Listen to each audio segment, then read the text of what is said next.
नमस्कार. आज आपण बनवणार आहोत आषाढी एकादशी निमित्त साबुदाणा खिचडी. चला तर मग रेसिपीला सुरुवात करूया. साबुदाण्याची खिचडी बनवण्यासाठी मी इथं 1 कप साबुदाणा भिजत घातलेला होता.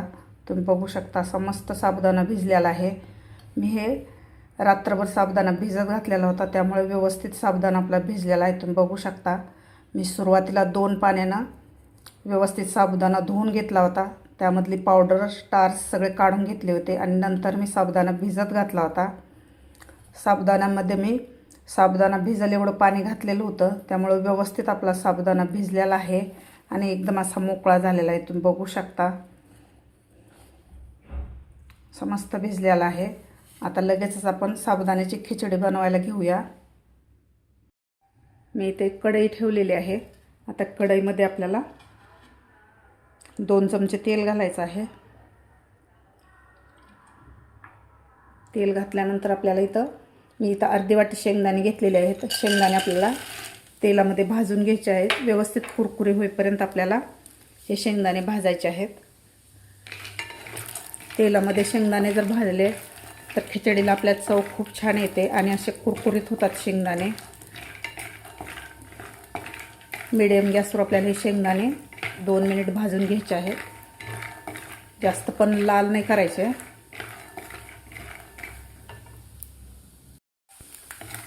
शेंगदाणे आपले व्यवस्थित भाजलेले आहेत. तुम्ही बघू शकता याच्यावरती सालसुद्धा अशी तडकलेली आहे. व्यवस्थित शेंगदाणे आपले भाजलेले आहेत. तर आता आपण काढून घेऊया.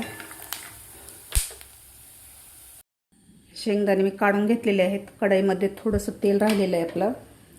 त्यानंतर आणखीन थोडंसं आपल्याला तेल घालायचं आहे यामध्ये.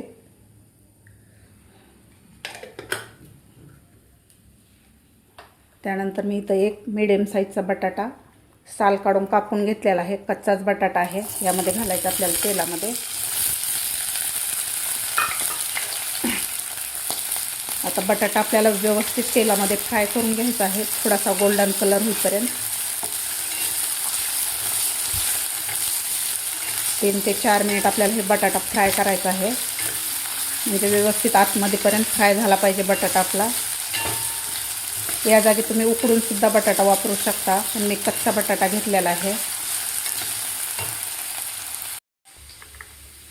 तर भाजून घेतलेले शेंगदाणे सुद्धा आपले थंड झालेले आहेत. तर यामधले अर्धे शेंगदाणे मी मिक्सरमधून बारीक करून घेणार आहे. अर्धे थोडेसे जाडसर खलबत्त्यामध्ये कुटून घ्यायचे आहेत. 1 शेंगदाण्याचे 2 ते 3 भाग करायचे आहेत आपल्याला अर्धे शेंगदाण्याचे, आणि अर्धे शेंगदाणे थोडेसे बारीक करायचे आहेत आपल्याला.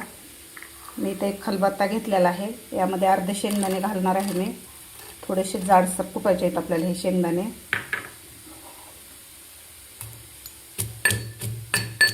एका शेंगदाण्याचे 2 ते 3 भाग झाले पाहिजे.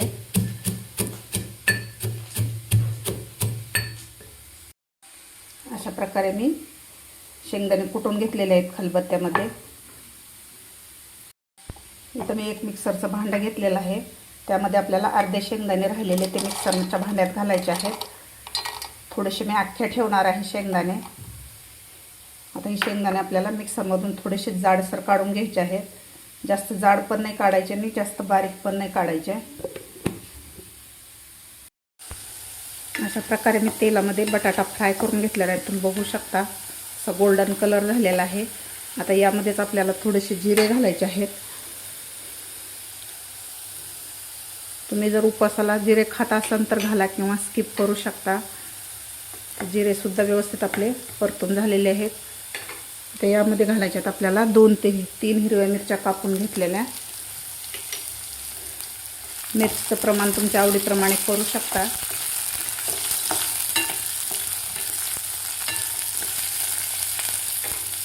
आता यामध्ये घालायचे आहेत आपल्याला 7 ते 8 कढीपत्त्याचे पानं.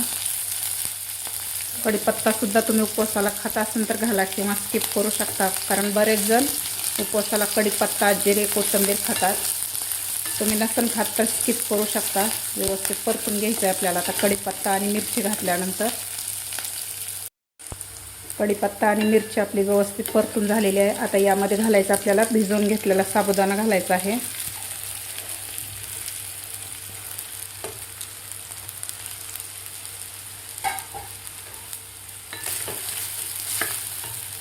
आता यामध्ये घालायचं आपल्याला मिक्सरच्या भांड्यात बारीक करून घेतलेले शेंगदाण्याचं कूट घालायचं आहे.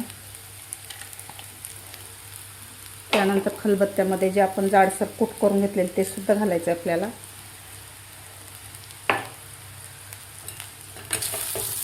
व्यवस्थित आपल्याला हलवून घ्यायचं आहे साबुदाणा. अशा प्रकारे केलेली खिचडी अजिबात चिकट होत नाही किंवा वातट होत नाही आहे. व्यवस्थित परतायचं आहे आपल्याला. कढईला सुद्धा अजिबात ही साबुदाणा चिटकत नाही अशा प्रकारे केलेला. मला थोडासा रेसिपी टाकायला गॅप पडला आहे, त्याबद्दल मी सॉरी. थोडासा मध्ये गॅप पडला होता रेसिपी टाकायला काही कारणामुळे. तर व्यवस्थित आपल्याला हे हलवून घ्यायचं आहे. आता यामध्ये घालायचं आपल्याला चवीपुरतं मीठ घालायचं आहे.